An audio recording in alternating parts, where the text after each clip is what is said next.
ladies and gentlemen, in the blue corner, standing at a sleek 5'11", 245 pounds, the tumultuous tempest of technique, Thomas Lilly. And in the red corner, at a curvaceous 5'11", 315 pounds, the jovial juggernaut of judgment, John Cheryl Sheridan. A meeting of the masters of mastication. Turn your attention as they delve deep into all things lifting and more. This is Peak Speak.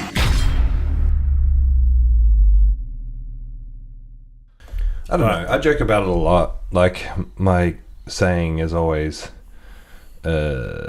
bench is just an excuse to lie down between the squats are powerlifting. Bench is just an excuse to lie down between the real lifts, and deadlifts are the poor man's squat. I think that's reasonable. But I don't know. I kind of do really love all three. See, I love squatting and deadlifting. I really enjoy it. I will always have a lot of fun doing it. I think it's really challenging. I enjoy coaching squats and deadlifts. I just find bench so boring. Like, even the technical nuances of it, like fucking Alex Hayes, Weekly Weights, shout out. It was like, but man, your technique's really good. I'm like, yeah, like I'm not bad at the movement. I just fucking hate doing it. So I don't put any effort into it. Fair enough. I've definitely got movements I hate. I fucking hate safety bar squats. See, I love safety bar squats. I used to love front squatting until my hips started playing up, and for the last 5 or 6 years, I just haven't been able to do them without being extremely uncomfortable. Yeah. So now I have this disdain for front squatting. Yeah, I really like safety bar squats, but when my squat has been at its strongest, I've done a shitload of safety bar work. Yeah. And I like squatting, but it doesn't beat my shoulders and elbows up in the same way. Yeah. But I'm like, last night was a bit of a testing sort of benchmark session. And then I'm going to spend probably 5 or 6 weeks doing a bunch of stuff that isn't actual straight bar bench press and see if my bench press goes up. Because I think more than anything, I'm just fucking weak at the moment. Yep. But yet, I still managed to pull a deadlift PR out of my ass a couple of weeks ago. So yeah, it was really easy as well. It really wasn't, man. It felt so hard. That's been the worst part about taking a long time off lifting, is everything feels fucking miserable. That session where I deadlifted 250, I was there with a couple of a guy and a girl from the gym, and I was like, everything from 200 up. I was like, fuck, this feels so hard. That was so miserable. And then I'd watch the video and it moves like lightning. I'm like, god damn it. I have to put it's almost like unsolicited max attempts are a bad thing. Like, who would have thought? It's not unsolicited. It's just underprepared. I suppose you can't go off program if you don't have a program, right? Yeah, it's the no program. On the off chance Andrew Fraser ever listens to that, he's going to want to shout out, but I don't think he will, so it's fine. I don't know who Andrew Fraser is. Yeah, I don't expect you to. It's fine. If he listens to it, he'll get it. If he doesn't, he won't. I'm just moving this because it keeps running into my stomach. How's your training going? You're on the shred train? Yeah, I'm just doing lots of 10s.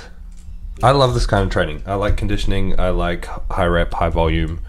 I like lots of accessory work, especially triceps. Or triceps.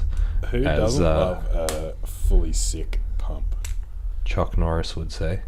Biceps and triceps. My mum had a Total Gym in 2000. Really? Did you ever have one? We had one in like the late 90s. Sounds like a spectacular way to waste a bunch of money and time. It was fun. It was like rowing a boat. You've done a lot of rowing of boats in your life, have you, Thomas? Of course. I feel like we've pre-show bantered for long enough now. What are we talking about today? We're back. Actually, no, one more bit. Just to like toot my own horn. Speaking of rowing, when I was 19, I unofficially broke the world record for the indoor rowing speed for heavyweights, which was like 90 kilos plus or something like that. for my age group. You know, people who claim they have unofficially broken records. I was 19. I'm allowed to claim it. No, you're not, because you're now nearly 30. 30? I don't even know how old you are anymore. But now you're still reminiscing about the days where you unofficially broke a record. And you didn't break a record because you can't unofficially break a record. That's just you did well at it. It's not unofficially breaking a record. It's like I unofficially broke a powerlifting record in the gym. No, you didn't. You lifted some weight. Maybe it's above a record, but you didn't break a record.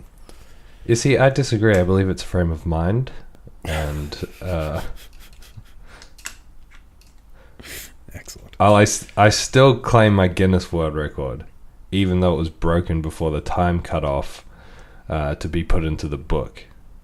So yeah, what was that? Wasn't it like some ridiculous volume thing? Yeah, I broke the Guinness World Record for the total amount of weight squatted in 24 hours, aka the stupidest record in the book, outside of like the total amount of tuna cans smashed over your face by midnight on June the 3rd. That sounds like a great way to give yourself rhabdo and maybe not walk for a week. Yeah, I kind of how did you do it? What was your strategy? I think that my hip issues are kind of born of that. I trained for about 4 months. How did you injure your hip? I squatted non-stop for 24 hours.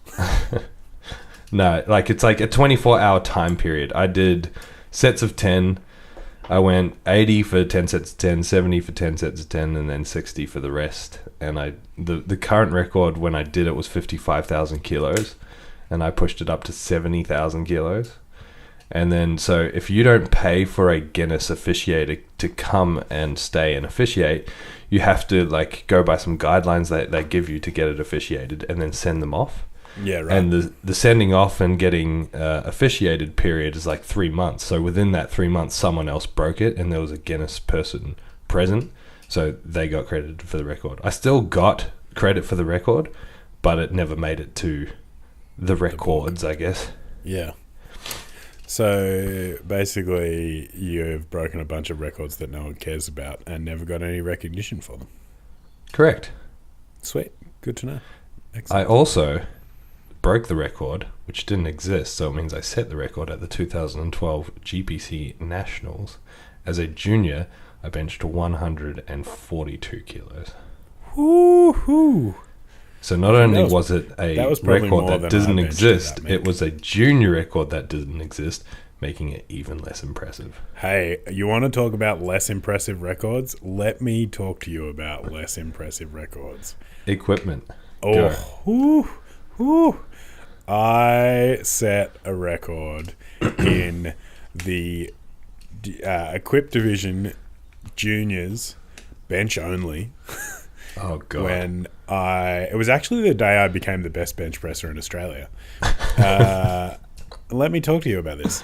So I asked my girlfriend what we were doing the weekend of the 24th, 25th of June, and she was like, and then I realized I'd fucked up because the 25th is her birthday.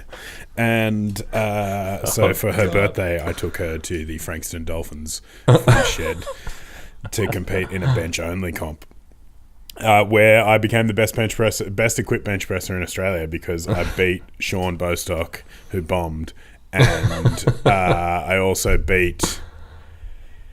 what's his name? His name's completely slipped my mind. Who was it? Capo dude. Older, younger? Sort of middle-aged Asian guy who won... David? No, not Strong Geelong Dave. Brisbane dude. Oh, Adam, Jeff Lamb? That's it. Yeah, so he'd won Equip Nationals, I think Capo Equip Nationals the year before. Bostock held the biggest bench record in Australia, and I beat both of them because they both bombed. So that's the day I claim I was the best bench presser in Australia. John Bradbury. Yep, basically. Got to be in it to win it, my friend. All right, we've really just ranted on about nothing for an extended period of time. So maybe we should do something more productive with our time. Absolutely. I vote comp day mindset. What do you think? Comp day mindset. I'm okay with this. We were at a bit of a loss for a topic this morning because we're hashtag professionals who are hashtag well planned. And it was suggested by a couple of people from the gym that we talk about comp day mindset and managing nerves on comp day and those sort of things. And I think given we have both competed at and coached at a variety of different levels, I thought that would be an interesting conversation to have. For sure. So why don't we start with a little bit of a discussion about how our mindset has changed, or how your approach / my approach has changed to competition days over the last however many years, decade or so. Yeah. I think it's pretty fair to say that the majority of people that start off competing, every comp they do, they're shitting themselves. And I certainly was not immune to that. I was terrified of especially my first couple of years, my first few big comps, my first nationals, my first states, my first worlds. I was absolutely petrified, nervous, shitting myself, literally like the comp day nervous poos, diarrhea kind of thing. Yeah, I've done 8 poos before 9 a.m. Unable to eat, unable to focus, but still performed well because, I mean, all you have to break it down to a biological level, which we'll do a little bit later on, I guess.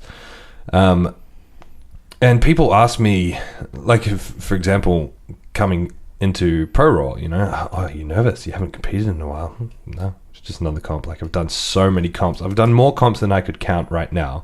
And it's just another day of competing. It's lifting. It's like, and I guess this is what I'll talk about as we get into how to control mindset, but it's a faith, a focus in my ability to perform, my ability to do the lifts that I have to do, and all I see it as is a squat, a bench, a deadlift, right? Yeah. So coming into it, I'm very relaxed, and it's like this cycle of like convincing myself I know what I'm doing, convincing myself I'm going to be relaxed about it, convincing myself I'm going to be able to turn those nerves into focus, that adrenaline to focus. That's how I've changed. Because in the past, it's like, shit, I'm doing nationals. Shit, I might come top 3. Shit, I got to lift really heavy. Shit, you know, and then it comes a cycle of like nervousness on top of nervousness, and then you just kind of freak out about it, right? Yeah. So that's probably how I've changed over the years, and it's just, I mean, really, if we had to boil that down into one word, it's just experience. Experience has changed, experience has grown. I've become more experienced, become more relaxed, become more knowledgeable, and therefore I don't really get worried about competing anymore. And what about you? I would say I'm in a very similar bandwagon. I'm not sure bandwagon's the right word for that. Anyway, I think I'm definitely more, or I'm obviously more experienced now than I was.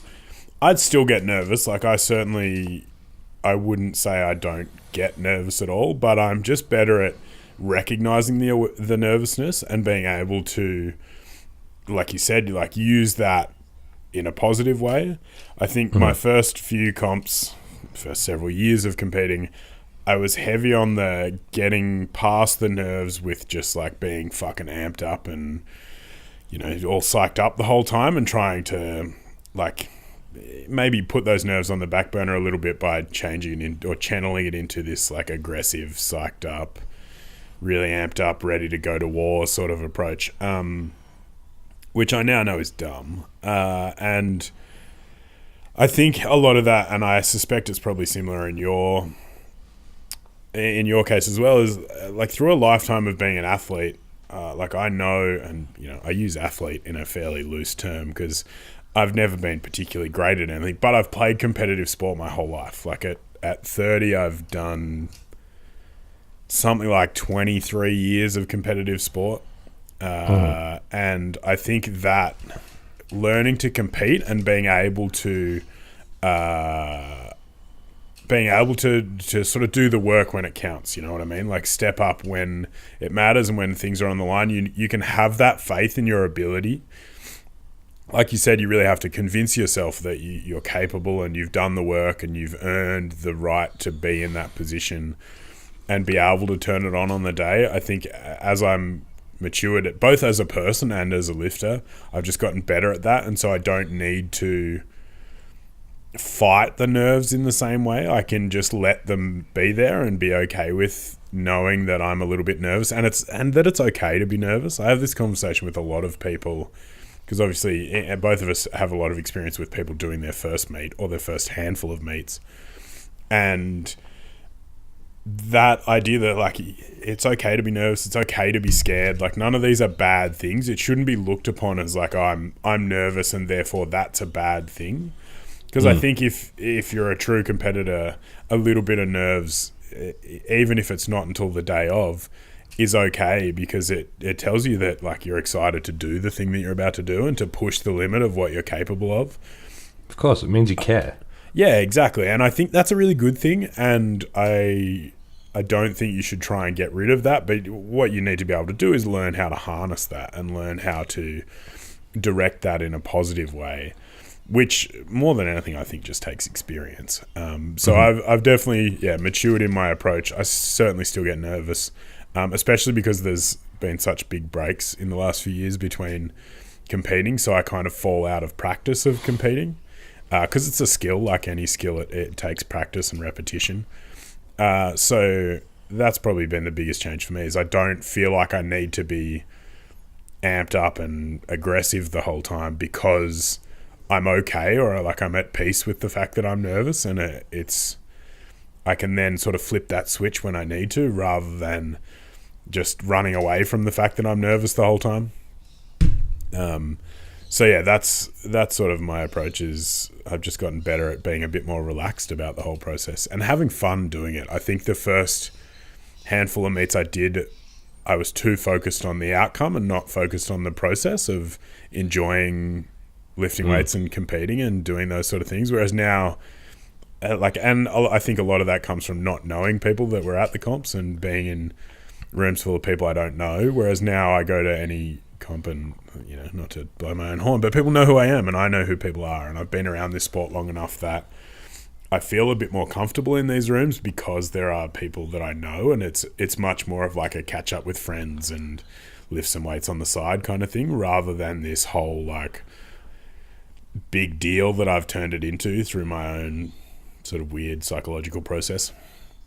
That's right, and it's an understanding of like being able to harness that psychological process, right? Like you were just saying, a big part of that comes down to experience, because this is something I try to really instill in my lifters. But it's hard to just because the stuff we're about to talk about, it's hard to just teach and then someone take on board, because it's easy for me to tell you how to think a certain way. For you to actually then overcome your own thoughts that are screaming through your head is another story altogether. So, like for me, I'm a pretty emotionally devoid person in general. I'm cold, heartless bitch is how I've heard Thomas described. No, it's not. Don't be like that. I'm good at ignoring emotion and removing emotion from things by having a really sterile, analytical view of everything. So what I mean by that in this sense is like, comp day nerves is really just adrenaline. Adrenaline's an energy system, and we can use that energy system to be better. So people, it's really hard to rationalize that when you're feeling it, when your heart's beating through your chest, when you're shaking, when you can't control it, right? Especially if you're not ready for it, or you're not expecting it, and suddenly it comes out of nowhere and you can't pinpoint why. That's right. That's when I think you're going to find it most hard to deal with. That's right. And because it's an energy system, I would argue that for most people, it actually works in their favor. Most people, even if they're feeling shaky and nervous and scared and can't control it, they tend to be able to perform quite well. They might be shaky about calls and stuff like that, but their actual strength tends to get a little bit of a boost out of it. And I'm sure you say the same thing to your lifters. Yeah, I think that, in my experience, tends to be more so with novice women than it does novice men. I think I've certainly seen some of my women do better on comp day despite all of the nerves, whereas some of the men haven't got the same improvement out of it. And I can't hypothesize a perfect reason for that, but I've certainly noticed a difference in women versus men. Man, anecdotally, I would say I have a very similar experience. Yeah. A lot of my first time competitors that are women tend to do a little bit better and tend to come off a little bit better because of that adrenaline, those nerves than men tend to do. But that's kind of cherry picking information. But without a doubt. It's funny you raise that though, because I have a very similar impression, a similar experience. But understanding how to control those nerves, again, it's something that has to come with experience, and something that's not as easily taught, especially in the majority of my business online. It's really hard to write that and expect someone to understand it, because to coach someone through that, you kind of need to be with them, because you think about what we do in the gym as high level competitors or lifters. We learn how to selectively kind of turn on that adrenaline before big lifts. We learn how to turn it on and turn it off, and use it to our advantage.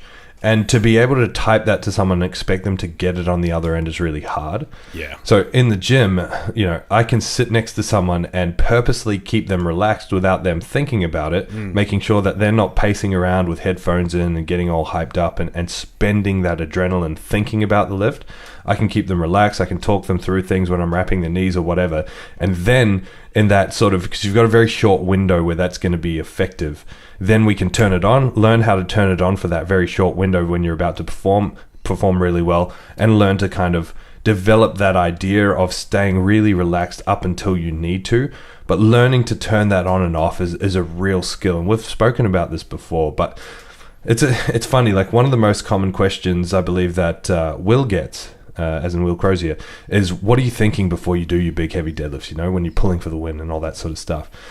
I've known Will for quite a while now, and this is one thing that I really started to respect Will for early on when I was coaching him back in the day, is that even because when Will came to me, he wasn't that experienced as a powerlifter. I think he had done about 3 comps. And he was really good at selectively doing that already, whether it be from his sporting background in bodybuilding or his history in the Navy or whatever it was. He was really good at just kind of turning that on and turning that off. And if you come and train with Will and he's doing his last heavy deadlifts or his last heavy squats, he's very similar to me in the sense that we just stay really relaxed the whole time and switch on right at the very last second. So me and Will can be like laughing and joking while we're standing there while he's chalking up for his deadlift. And then within 10 seconds, he's completely flicked the switch. He's 100% focused. And a big art of that, not letting that adrenaline take over and turn you into a mess, is turning that adrenaline to focus. So when people ask him what he's thinking, oftentimes what he's thinking and what I'm saying to him is just cues, just running through exactly the process of deadlifting. He's just visualizing how he's going to approach the bar, how he's going to grab the bar, how he's going to pick it up, how he's going to get tight, how he's going to brace, all of that stuff. And it's not like running through cues to remember how to do it. He fucking knows how to do it. It's just keeping that adrenaline focused to the task at hand. Yeah. So when he goes to do it, it's completely dedicated to that. There's no, I might win or lose. There's no, this is for a big pull, this is for a big record. It's just like, this is a deadlift. Yeah. I do deadlifts all the time. Yeah, and I think that is probably the overarching point of this whole episode, is like the best way to manage nerves, whether that's you need to relax yourself, because like that psychological arousal performance bell curve, right? So if you haven't seen this graph before, I'm sure you can Google psychological arousal and bell curve and you'll find the right graph. But it's essentially you've got psychological arousal on the y-axis, x-axis you've got skill level or skill execution or something like that, and it's a bell curve. And there's a peak of the bell curve where you're at exactly the right amount of psyched up to perform to the best of your abilities. And anything less than that, and maybe you're not getting enough out of your psychological arousal in that psych up process, and too much of that, and you go the other way and you perform poorly, right? Because you're so focused on getting amped up that you forget what you're doing. And I think the most experienced lifters can get more out of that psychological arousal because they have a better framework and a better base of technical skill, so that they can push the boundary a little bit more with the arousal level and still perform at a high technical standard. Whereas the more inexperienced lifters, and I've watched it, and I'm sure you have as well, at plenty of meets of all levels, there's those people who come out for their third squat or their third deadlift and they get too amped up, and they just fuck it up completely. And so I actually watched, and it's really interesting to see the difference between people who like go to like an angry focused place to people who go to like a relatively calm focused place. I go to the angry end of things, not in a like I'm self-deprecating or anything like that, but I look like I'm quite psyched up, whereas I know you and Will both are a little bit more relaxed. So for me, maybe it takes a little bit longer to turn the switch on. Like it's more like a volume knob. I'm sort of slowly ramping it up rather than just being able to flick it straight away. But one of my guys, Mike Eicholzer, at 2015 Nationals, maybe it was 2015 Nationals, his old younger brother was there, and for his third deadlift, like he'd had a really great day. For his third deadlift, we thought we'd experiment with his brother slapping him in the face, and it fucking completely failed, right? And there's some history to that doesn't need to be talked about, but he went too far, right? Like he was too amped up, and he completely shit the bed technically, and his deadlift went to shit. Like he had strength to burn on his second attempt, but because he was so fired up and the focus wasn't on the right thing, so that it went to pieces, right? His deadlift went to pieces. He completely forgot what he was doing, and it was a shitty deadlift. And then he actually needed a minute or two to calm back down. Like I went over to talk to him. He's like, no, give me a minute. And that was like, it was a great lesson, right? Is we learned on that day that Mike doesn't do well with anger when it comes to lifting. He needs a calm, focused energy. And that's okay, right? That's the lesson that you have to learn, is that some people do really well with the angry end, some people do really well with the relaxed, calm end. And I think a lot of it depends on who you are as a person, and your sort of day-to-day demeanor. And also just your experience level from a technical standpoint. Like I find I can get more sort of psyched up for a deadlift than I can for a squat, because I don't have to think as much for a deadlift. My deadlift just kind of happens. Whereas with a squat, I have to pay a little bit more attention to the positions I'm in and the cues I'm using and those sort of things. And then sort of bench would come third on that list. A, because I'm not as good at bench press, and B, because I don't enjoy bench press, so I can't get as psyched up for bench press.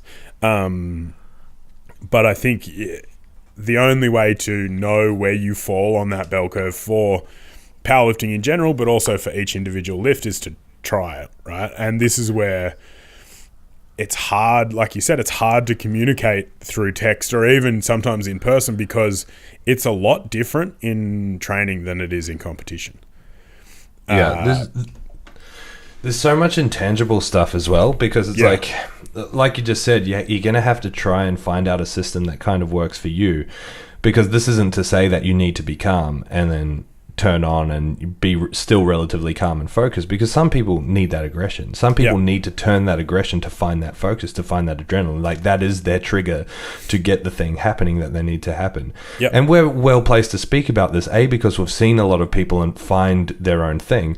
But I don't know about you. I've gone through every stage. I've gone through a really angry fucking getting belted on the back and slapped in the face and snorting ammonia, to overly calm and not being able to focus enough because I was way too calm, to finding somewhere in the middle. And the other part of that comes into this, and it's true of a lot of things in training in terms of intangibility, is that there's this element of routine. Like you'll see a lot of things in powerlifting where people do little dances, little setups, little things that is built into their routine. And whether or not you realize it, that becomes part of your way of finding that focus and that adrenaline. So for me, I get asked a lot why I wrap my own knees, because I wrap my own knees. It doesn't matter how many people I'm wrapping on the day or how many people have wrapped the day before or whatever. I always wrap my own knees. Yeah, because it's part of the routine. And I started wrapping my knees because I was the one who could wrap it best when I started wrapping myself. I didn't have anyone else to wrap me. And then I'd tried one person at one competition, 2013 Worlds, and it was the worst squat I've ever felt in my life. So I'm like, I'm never getting anyone to wrap my knees again. So for the next, 2013. So for the next 6 years, I got someone to wrap my knees. This year, I had one person, Benny J. He's really good at wrapping. He wrapped my knees for a warm-up squat, just because I wanted to test if I was ready to make the switch. And it just, even though the wrap would have been the same quality and the same tension as mine, it just didn't feel right. I just couldn't do it. Like I have to be wrapping my own knees to find that sort of switch to turn on. Yeah, and it's those cues, right? Like it's the like triggers. So people ask me about ammonia all the time, right? Like what does it do? Blah blah blah. Like, yeah, it's a respiratory stimulant. It does all these things, but for me, like ammonia is definitely part of that trigger, right? It's one of those things that my body knows that when I hit that switch, that like it's go time from that point. And I've now got a process of like breathing drills and stuff that I go through in the lead up to that. But it's that moment where that starts, and then from there it's this cascading effect of like, here's everything else that goes into it. And I've practiced that routine so many times that that's the switch flicker, right? Like that's the thing that takes you from almost ready to ready. And whatever that routine is, you've got to establish it yourself, right? Do you remember Trent Graw from Sydney? Competed at Pro Raw back in the day. He always used to clap before his deadlifts. He had this big like wind up setup, and then it would end in like this big clap, like just a single clap, and then he'd like set up and go. And that for me, I always knew he was warming up because you'd hear this clap every now and again in the warm up room, and it was great. And like, what does the clap do for you? Probably nothing. Like it's not. There's no physiological benefit to it, but it's part of that process, that routine. You look at any other sport, especially sports that rely on ongoing process, like goal kickers in rugby, like golf swings, all those sort of things. Watch those repetitive skills and watch the people that do them, and they'll all have a process for it. Bowlers in cricket, you know, I'm sure any number of things can be put into that category, but everyone finds their little process, their little ritual that helps you find that flow state, because that's the psychological term, if we're going down that road, is it's a flow state. It's that state where everything kind of happens autonomously. You don't really have to think about everything, and you're in the zone, so to speak. And having a trigger for that is really, really important. But it's going to take you a lot of time and a lot of practice and probably a lot of failed attempts to find what works for you. Yeah. And on that note, if you have a really weird setup with like an odd dance that's just like over the top, you've got a year between this comp and the next big comp to fix it. Just put some practice into looking a little bit less weird, please, for the sake of the sport of powerlifting. No, but you know, some people are just so extra. I used to be a little bit extra, I must admit. I used to go a little bit over the top. Yeah, I've definitely still got, especially for deadlifts, I've definitely still got like a little routine where I like close my eyes and I've got all amped up. I do like a grabby hand thing with my hands unintentionally as I'm like getting all psyched up. There's a bit of shaking and a bit of like... You do it out in front of you like that, actually, though, don't you? No, it's like more off to the side, more often than not. And it's I'm like sure it's you used to come honestly in front of you and do that. No, I'm not like a boxer. this. But I don't realize I'm doing it until people point it out. It's not intentional. I didn't decide to do it. It just sort of became part of the routine. And do you ever become your own worst enemy with that? And do you ever become aware that you're doing it and you're like, oh, I'm doing the hand thing, and then your focus goes on the fact that you're doing the hand thing and not getting ready for deadlifting? It's certainly happened before, yeah. Because I do something very similar. I like twitch my ring fingers. They just start twitching. And sometimes I become aware of it. And I'm like, fuck, I'm aware of it. Fuck, I'm not thinking about my deadlift. Fuck, I'm going to screw this up. Yeah, it's a very quick spiral to fall down. Yeah. But I think that, like I've then got this little bit where I like, the last thing I do before I deadlift is close my eyes, take one big breath. And often you'll see me smile a little bit because like that's my happy place. Like that's the spot. I fucking love that place, you know? I find that moment. No, I can't deal with the smiles. I've got a couple of smile lifters, and it's creepy because they'll be really psycho up until the point they're about to lift, and then they just get like this. It's almost like the Joker. It's like a painted smile through this rage in the eyes. That's exactly sinister. Where I go from like looking like I'm about to kill someone to smile. This moment of smile, because I fucking love that feeling, man. Like that moment of like it's go time. I love that shit, and I enjoy it in training. I enjoy it in competition. And so and for me, it's actually like it started as a deliberate thing. Like I deliberately started smiling at that point because I had to remind myself that it's not a place of anger that I'm coming from. Like, I might look like I'm angry, but I'm not, because I fucking love this stuff. Like, I really enjoy it. And if I'm in a bad mood and I want to feel good, I'll fucking deadlift heavy. And like, I enjoy that moment. And so I had to consciously remind myself that, like, this is fun. You enjoy this. You're not angry. You're not hardcore. You're not fucking going to war. You're having a good time, and you can be amped up and still having a good time. So for me, it was a conscious reminder of, like, enjoy yourself, enjoy the process. Yeah, and now it's just sort of become part of that routine.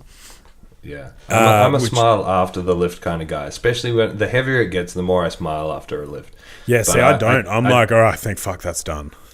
I just can't gel with you. Like, the smiling before a lift while you're mid-psycho is just, it's too serial killer for me. Yeah, well, maybe I'm a serial killer.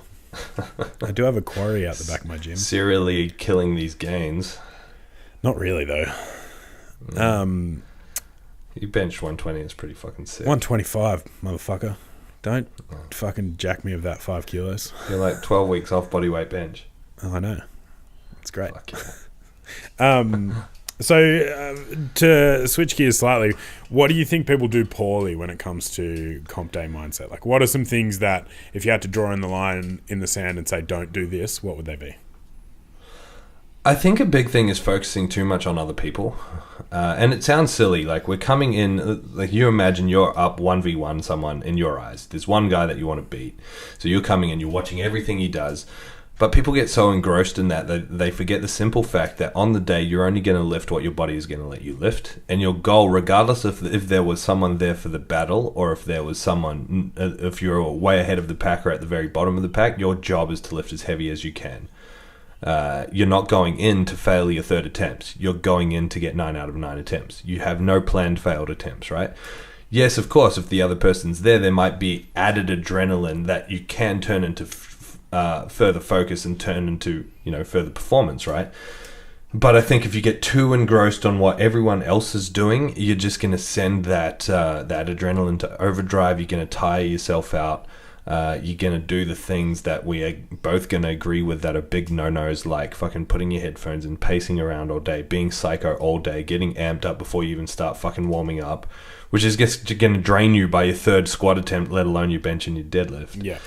The more hyped up on adrenaline you are, the harder it is to eat. The harder it is to eat, the less nutrients you're going to get. You're not going to perform as well. There's a whole host of, like, ongoing effects from being too in the zone. So I think that would be the biggest one from me.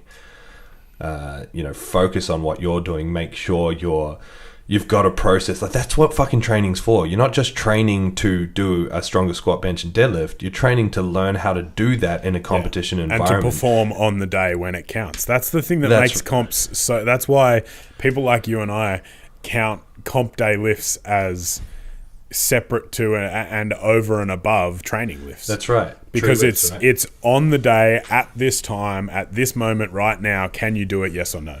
And I think that's often the really cool thing that you can take from powerlifting and take into everyday life is the knowledge that when the chips are on the table and when it fucking matters, you can step up and perform.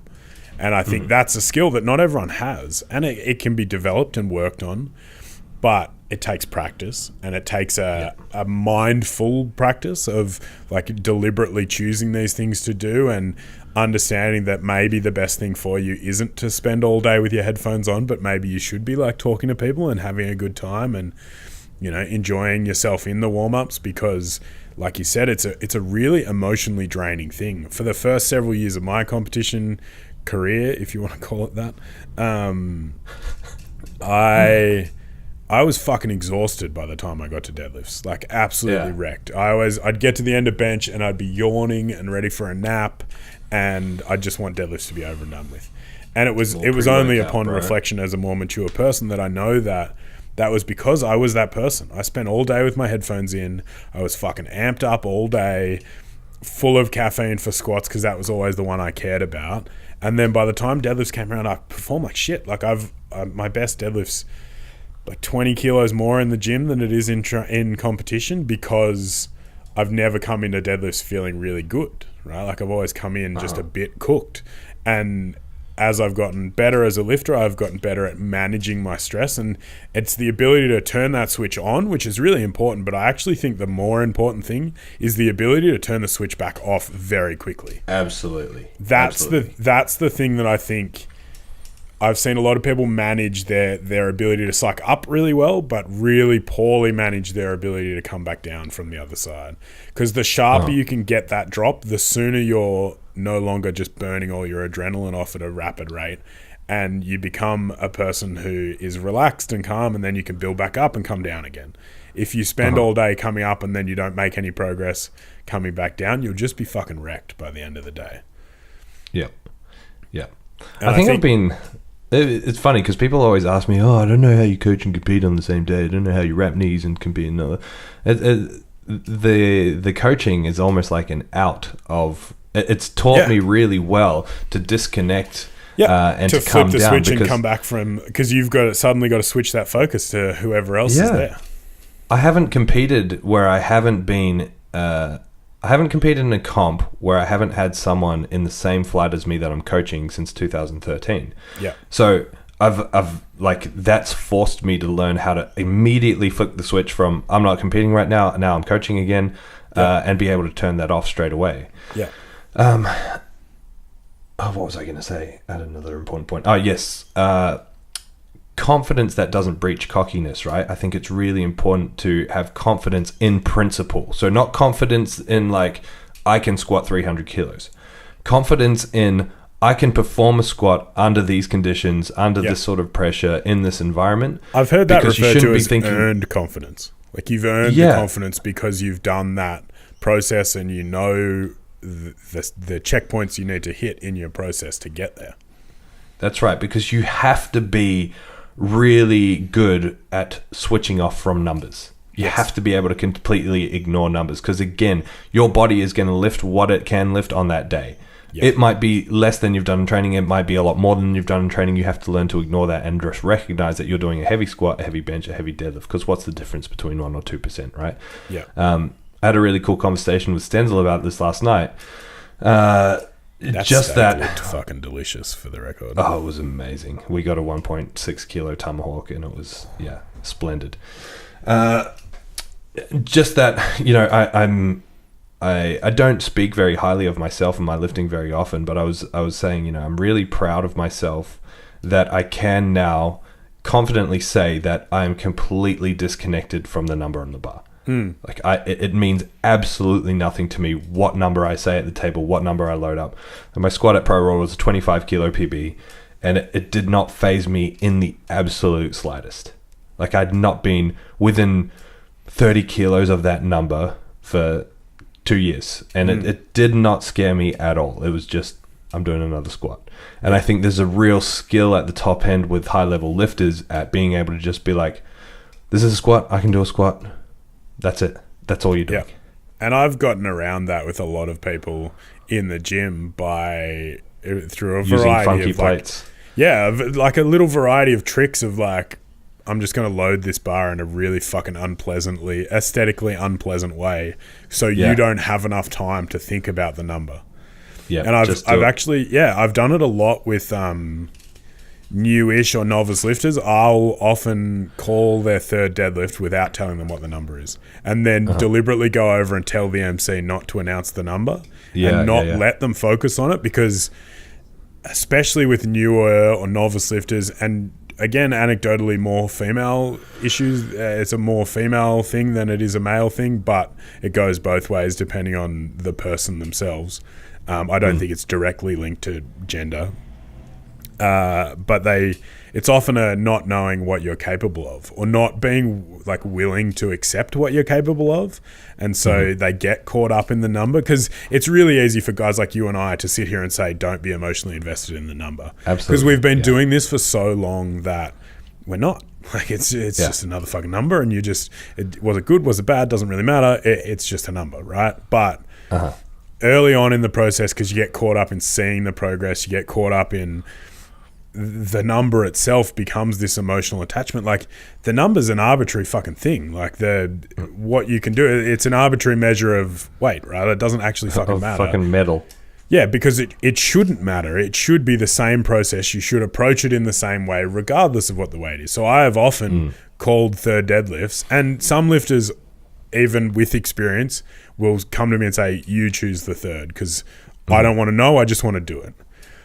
Some I have to force into that early on just to show them, like, oh, you're actually way more capable than you think. And often that's the tipping point, right? That's the point where they're like, okay, cool, I'm less emotionally invested in these numbers now because I've had someone else take control and I've just been able to focus on executing. And I think that's really powerful and a really powerful lesson to learn. I'm not suggesting I don't want any of my lifters to have any involvement in choosing the numbers. Like that's not how coaching should work. Not at right? all. It should be a consultation process, and it's often like I get them to come off after a second, go, okay, how did that feel? Did it feel good? Did it feel bad? How do you feel? Ask some questions, go, okay, this is what I think. What do you think? Or here's what I'd like to know what you think. Here's what I think. Let's meet somewhere in the middle. And I think having that opportunity to walk off after a third deadlift and go, fuck, it was what?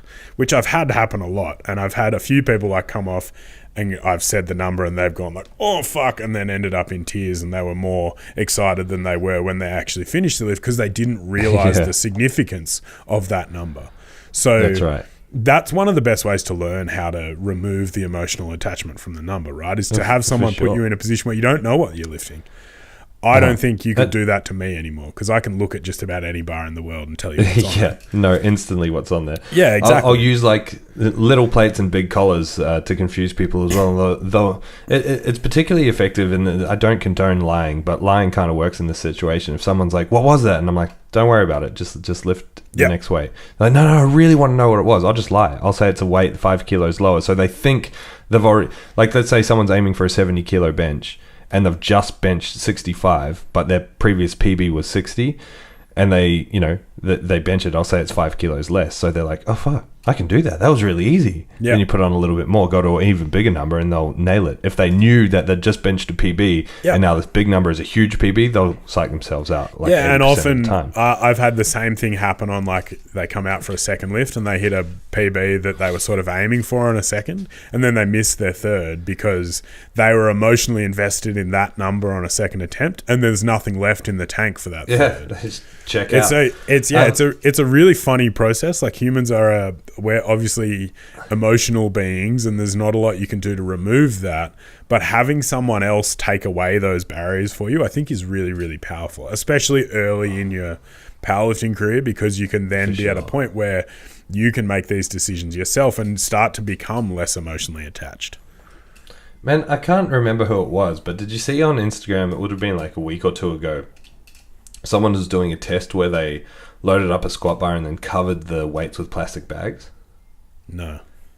They were doing it was like one of the higher level people. I think it was maybe the strength athlete or someone relating to Mike T or Duffin or something like that. Yeah. We're doing an experiment where they were measuring difficulty via RPE or by a tendo unit or something like that, and they were covering up the weights with plastic bags. It was really interesting. See if you can. I'll poke around and see if I can find it and send it to you. And like, I find that sort of stuff fascinating, man, because it shows you how important and how big of an impact your own psychological processes have on your physiological abilities. Because the thing is, like, I didn't make you any physically stronger by not telling you what the weight was. No. But I removed the psychological barrier that is you emotionally investing yourself in a number, and suddenly you hit these big PBs, and it's like, oh shit. You know what it's like? It's like in Space Jam when Michael Jordan gives all the Looney Tunes his water and labels it Michael's secret stuff. But the secret stuff was inside them fucking, all along. What's the rabbit's name? Bugs Bunny. Bugs Bunny. What's the fucking rabbit's name? Yeah, I don't know. It's Bugs Bunny that does it. He's like, it's Michael's secret sauce. And you can, like, the placebo effect is a real effect, right? And that's the thing that I think people miss when they get too caught up in numbers. Because it's really easy to do. Like, powerlifting's a numbers game. So if you can remove that emotional attachment to a number and just focus on executing, I think you're going to be way better off. 100%. We're done. I think so. I think that's a good place to finish. A Space Jam reference. God. Fuck yeah. You know, give us 5 stars. At Tombro7, at Josh Shearer. Yeah, tell your mum, share it with a friend. And if you like my Tombro 7 approach to this video camera angle, please let me know. If I look slim, does it look like I have less chins? I don't know. Yes. You look excellent. amazing. All right. Goodbye.